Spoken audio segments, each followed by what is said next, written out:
femicide cases in Kenya over the past 5 years and indicate whether there are plans to establish GBV courts to expedite and sensitively handle these cases. Part D, what is the current status of the implementation of the Protection Against Domestic Violence Act and the national policy on prevention and response to gender-based violence, and could the CS provide an audit or evaluation of their effectiveness? Lastly, could the Cabinet Secretary provide a status report on the availability, accessibility, and distribution of safe shelters, psychosocial support services, and legal aid mechanisms for gender-based violence survivors across the 47 countries? Thank you, Mr. Speaker. Honorable CS, you may now respond.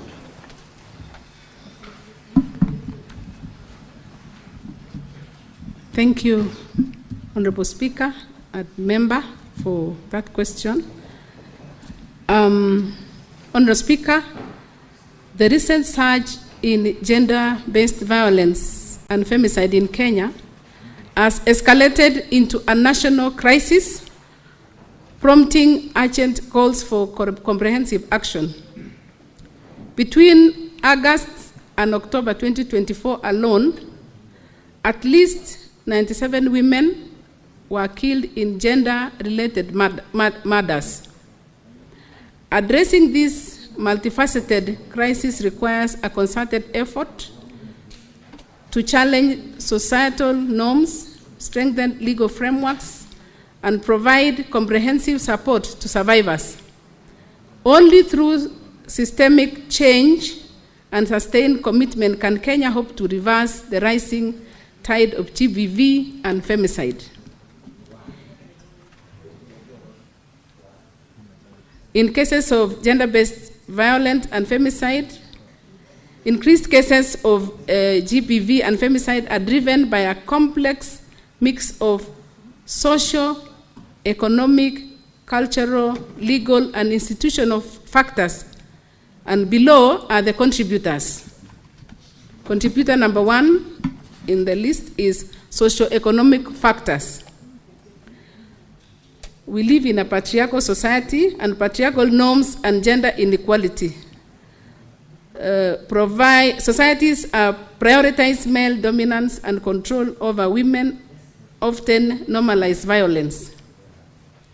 Harmful traditional practices such as child marriage and female genital mutilation contribute to GBV, and stigma and silence around GBV cultural taboos often prevent survivors from speaking out or seeking help. Economic factors: poverty and unemployment. Financial stress can increase household tensions, leading to violence. Women in economically dependent positions are more vulnerable. And economic disempowerment of women limits women's ability to leave abusive relationships or report violence. Legal and institutional gaps. Weak enforcement of GBV laws. Perpetrators often go unpunished due to corruption, poor policing, or lack of evidence. Inadequate protection mechanisms, lack of shelters, limited legal aid, and psychosocial support services, which are wanting. Slow justice systems. Survivors may be discouraged from pursuing cases due to delays or traumatizing processes. Political and conflict-related factors. Insecurity and conflict. During war or political unrest, GBV is often used as a weapon or becomes more prevalent due to breakdown of laws and order and inadequate political support in some devolved units. Media technology. There is normalization of violence in the media. Exposure to violent content can desensitize audiences or perpetuate harmful gender norms. Cyberbullying and online harassment. Social media has become a new frontier for GBV, especially against women in public life. Alcohol and substance abuse, increased use of alcohol and drug abuse are linked to impulsivity and aggression, often escalating violent behavior at homes and in public spaces. The B of that question is what institutional challenges currently hinder the effective enforcement of GBV-related laws, and what systemic reforms are being implemented to strengthen the capacity of law enforcement agencies and the judiciary in handling GBV and femicide cases. Honorable Speaker, GBV remains a pervasive human rights issue in Kenya, affecting women, men, and children across all socioeconomic backgrounds. Despite the existence of progressive laws such as the Sexual Offences Act 2006, the Protection Against Domestic Violence Act 2015, and various provisions in the Constitution of Kenya, the enforcement of these legal frameworks continues to face significant obstacles. The institutional challenges undermine efforts to protect survivors, hold perpetrators accountable, and deter future incidents of gender-based violence. Addressing these systemic issues is crucial for achieving justice and fostering a society free from violence and discrimination. Honorable Speaker, the institutional challenges include, and I emphasize, 1, weak coordination among government agencies. There is often a lack of coordination between key factors such as the police, judiciary, health services, and social services. This fragmentation results in inconsistent responses and delays in case processing and inadequate survivor support. 2, inadequate capacity and training of law enforcement officers. Many police officers, prosecutors, and judicial officers lack specialized training in handling GBV cases. This leads to mishandling of evidence, insensitive treatment of survivors, and poor case outcomes. The third challenge is limited resources and infrastructure. Critical institutions such as police stations, gender desks, shelters, and forensic labs are under-resourced. This limits their ability to respond effectively to GBV incidents, especially in rural and marginalized areas. Corruption and impunity. Corruption within the justice system often leads to their dismissal or manipulation of these cases.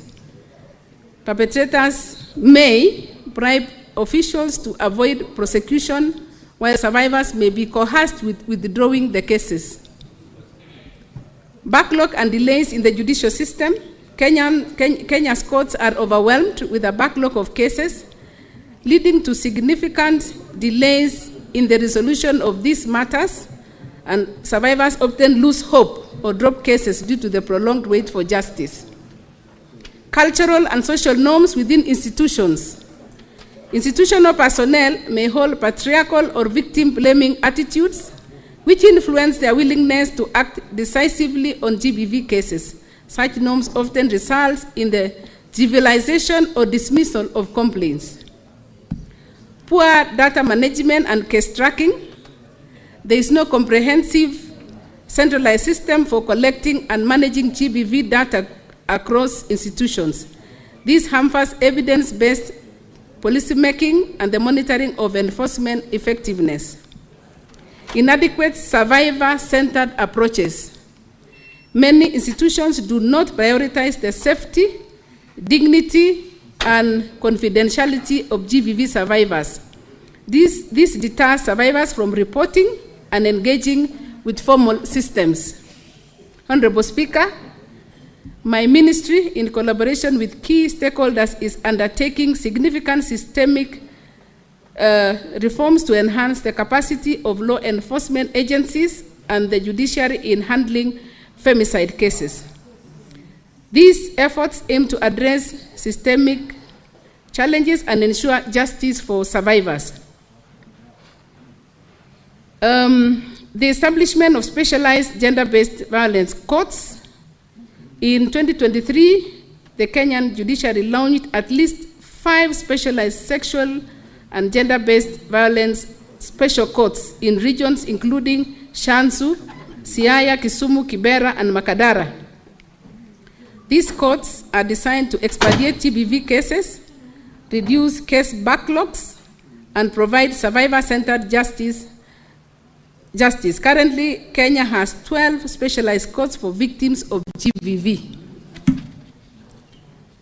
Formation of a presidential working group on femicide. In December 2024, the Kenyan cabinet approved the formation of a multi-sectoral presidential working group tasked with developing a comprehensive approach to address the increasing GBV cases, including femicide. This group, comprising religious leaders, parents, schools, security agencies, and civil society organizations, is mandated to identify legal and enforcement gaps and deliver actionable recommendations within 90 days. Specialized units within the Office of the Director of Public Prosecutions, ODPP. The ODPP has established specialized units focusing on SGBV, counter trafficking in persons, and child protection. These units are staffed with trained prosecutors who handle cases with trauma-informed approach, ensuring effective prosecution and victim support. Number 4, standard operating procedures for GBV case handling. In July 2024, the Kwale Court Users Committee unveiled the first ever SOP manual to streamline the reporting and handling of SGBV cases. The manual outlines procedures for proper reporting, meticulous evidence recording, and effective prosecution, aiming to ensure victims receive prompt and effective justice. Police reforms and capacity building.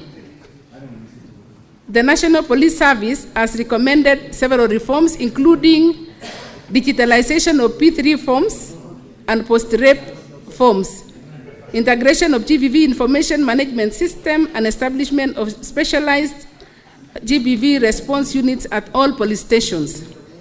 These measures aim to enhance the efficiency and professionalism of police responses to GBV measures to GBV cases.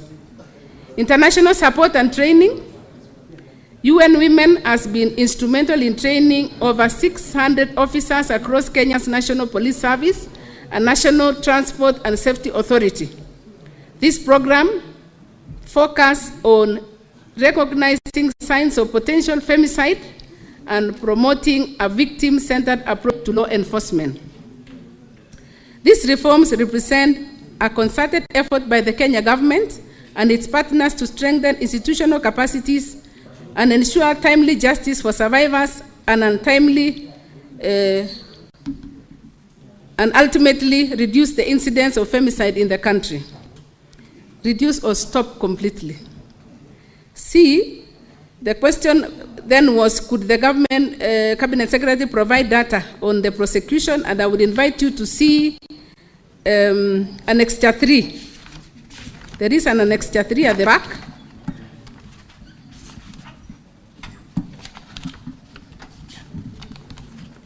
Annexure 3 provides a summary of femicide data in Kenya, and the source, honorable member, of this data is the Ministry of Interior and Administration. So I'll invite you to see that data, which clearly gives the summary. Madam CS, just a minute. I've been approached by the owner of this question, Professor Sen.Ojienda, and he has received the response. He has gone through the response. It's so lengthy, and he feels satisfied. So I wanted us to save time because the senior counsel is up, a senator for Kisumu. It's the property of those, but first of all, if the member is satisfied, and if you have supplementary question, because you know the reason why this document is circulated is for the senators to engage with this document. So, yes, Senator Sen.Ojienda, just have a seat, I do some Unlike my Senator Chirargei, I'm a gender-based violence expert, and I'm happy with the response. I read a lot. So I read a response, and I'm satisfied that CS Kiptumo has done a comprehensive response to the question, and I'm happy. Unlike Mr. Chirargei here, who rarely reads. Senator Chalagei. No, Senator, just a minute, Senator Chalagei. You know this behavior of exchanging between the heads. Personally, I will never accept that. While presiding in this house, I will never accept those exchanges. So you finish, you should wait for him to finish, the senator for Kiptumo, and then you can also make your point of honor or whatever else you wanted to say. Because you have actually interrupted him, whatever he was saying. So Senator Sen.Ojienda, did you conclude? Okay. What is it? What is it, Senator Chalagei? Mr. Speaker, is it in order, understanding order 101 on contents of speeches, for Senator Professor Sen.Ojienda to allude that I don't read, Mr. Speaker? I have written even books, Mr. Speaker. He is the one who used to force us in class to read his own book. And I read his book from cover to cover on principles of conveyancing, Mr. Speaker. Is he in order? He should withdraw and apologize. Because I am known to be an avid reader, and he can visit my private library after this. It is quite out of order to ask your lecturer, your teacher, professor of law to apologize to you. We are equal, Mr. Speaker, before at this House of Union, Mr. Speaker. No, let me first clear this. So, Madam CS, if there is anything you feel you want to, maybe to, as you summarize your presentation, if there is anything that you feel you want to insist, Senator Veronica, now, who is now really communicating in this house? Is it Senator Veronica or the chair?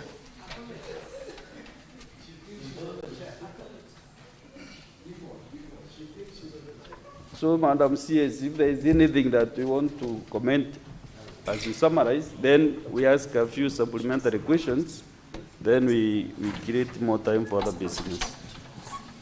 If nothing, you have nothing, then we engage the supplementary questions. Thank you, Mr. Speaker, sir, for giving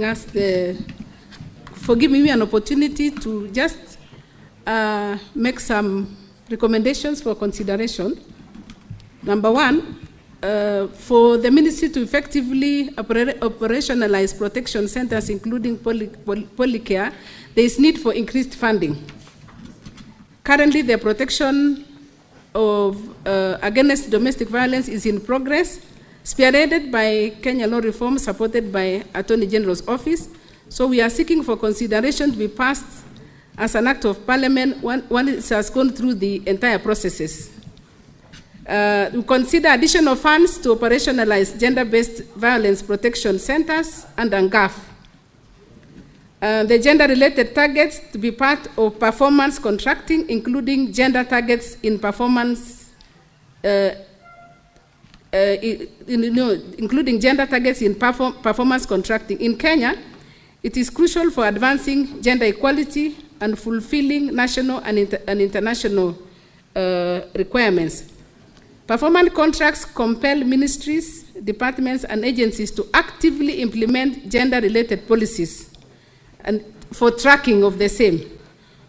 So with the gender targets included, institutions are held accountable for translating policy into measurable action.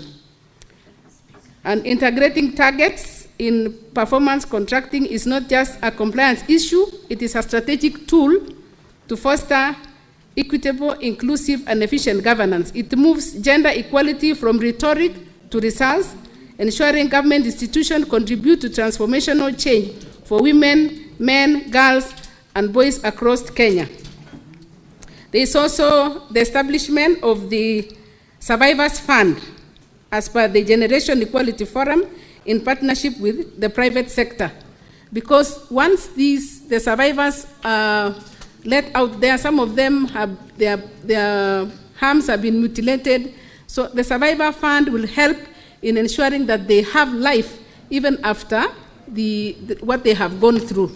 So those are some of the recommendations that we are bringing on board, so that this ministry is supported and this sector is supported, because it really goes to the core of the family.